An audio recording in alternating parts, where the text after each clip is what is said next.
तो आखिरकार election commission of India के द्वारा इलेक्टोरल बॉन्ड से रिलेटेड वो डेटा जिसके अंदर वो सारे बिजनेस हाउसेस के नाम है जिन्होंने इलेक्टोरल बॉन्ड्स के जरिए पॉलिटिकल पार्टी को फंडिंग दी थी, उस डेटा को पब्लिक के सामने रख दिया है। सुप्रीम कोर्ट का कहना था कि डेमोक्रेसी में हर वोटर को यह जानने का हक है कि उनकी पॉलिटिकल पार्टी को फंडिंग कहां से मिलती है। लेकिन ये इलेक्टोरल बॉन्ड्स हैं क्या? क्यों पॉलिटिकल पार्टी को फंडिंग लेने के लिए इलेक्टोरल बॉन्ड्स का सहारा लेना पड़ता है और क्यों सुप्रीम कोर्ट ने इलेक्टोरल बॉन्ड्स को अब बैन कर दिया है? इन सब क्वेश्चंस के जवाब आपको इस वीडियो के आखिर में मिल जाएंगे, इसलिए वीडियो आखिरी तक देखिएगा।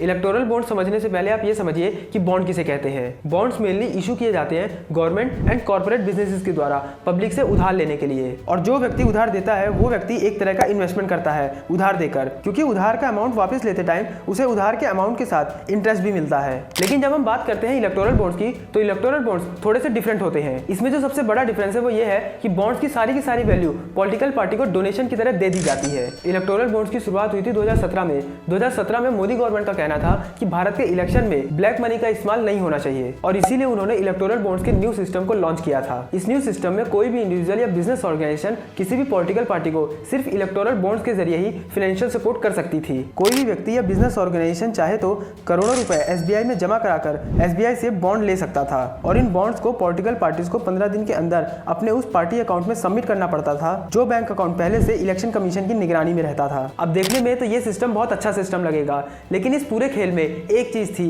कि ये बॉन्ड्स बियरर बॉन्ड्स थे। मतलब इन बॉन्ड्स में किसी का भी नाम या सिग्नेचर नहीं होता था।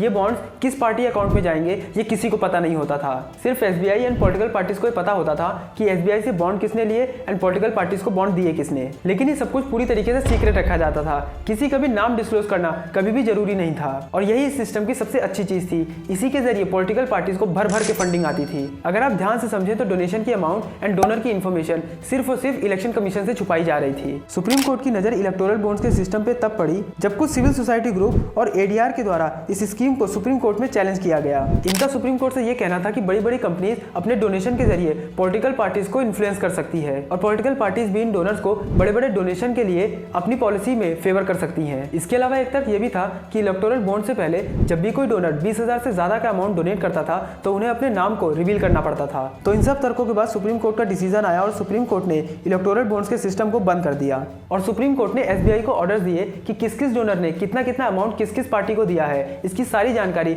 जनता के सामने रख दी जाए। इलेक्टोरल बॉन्ड्स का डेटा अप्रैल 1, 2019 से फरवरी 15, 2024 तक है। इस टाइम पीरियड में 22,217 बॉन्ड्स खरीदे गए थे, जिसमें से 22,030 बॉन्ड्स ही रिडीम हुए थे। इलेक्टोरल बॉन्ड्स के रूल में एक रूल ये भी था कि अगर कोई पार्टी 15 दिन के अंदर अपने बॉन्ड्स को रिडीम नहीं करवाती है तो इन बॉन्ड्स का अमाउंट नेशनल रिलीफ फंड में चला जाएगा। अगर डोनर्स की बात की जाए तो future gaming and hotel services के द्वारा सबसे ज्यादा बॉन्ड्स खरीदे गए थे, जिनका अमाउंट 1,368 करोड़ था। इसके बाद सेकंड नंबर पे है mega engineering and infrastructure 966 crore, फिर क्विक सप्लाई चेन 110 करोड़। इन सब के साथ साथ वेदांता और भारतीय ग्रुप जैसे बिजनेस हाउसेज भी इसमें शामिल हैं। इसके अलावा इस पूरे डेटा में कहीं भी अडानी ग्रुप और रिलायंस इंडस्ट्रीज का नाम नहीं है। और अगर बात करें पॉलिटिकल पार्टीज की तो भारतीय जनता पार्टी को सबसे ज्यादा डोनेशन मिला है, और भारतीय जनता पार्टी के बाद है तृणमूल कांग्रेस और थर्ड नंबर पे है कांग्रेस। पॉलिटिकल पार्टीज की डोनेशन पार्टीज के बैंक अकाउंट में गई है, लेकिन वहीं कांग्रेस और समाजवादी पार्टी की डोनेशन इनके अध्यक्ष के बैंक अकाउंट में गई है। सुप्रीम कोर्ट ने अपने डिसीजन में इलेक्टोरल बॉन्ड्स के सिस्टम को बैन कर दिया है, और अब पॉलिटिकल पार्टीज इलेक्शन में पूरी तरीके से कैश का इस्तेमाल करेंगी। लेकिन ये कैश ब्लैक मनी का है